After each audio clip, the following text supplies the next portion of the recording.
Bonjour tout le monde. Le jour de l'examen régional, vous serez examiné en langue française et non pas en darija. Donc veuillez éviter toute vidéo explicative qui n'est pas en français. Merci. Jean Anouilh est un dramaturge français du XXe siècle.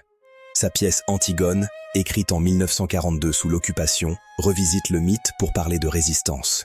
À Thèbes, les frères Étéocle et Polynice se sont entretués. Créon, leur oncle et nouveau roi, interdit d'enterrer Polynice, le traître, sous peine de mort. Antigone refuse cet ordre.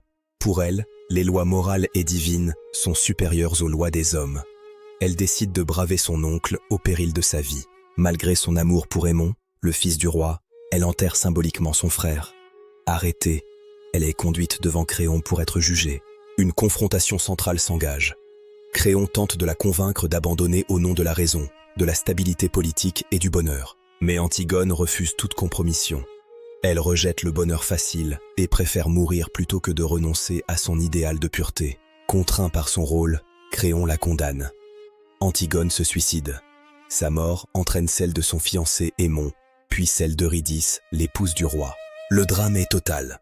Créon reste seul au monde, vivant mais écrasé par le poids de ses choix et la froide solitude du pouvoir absolu.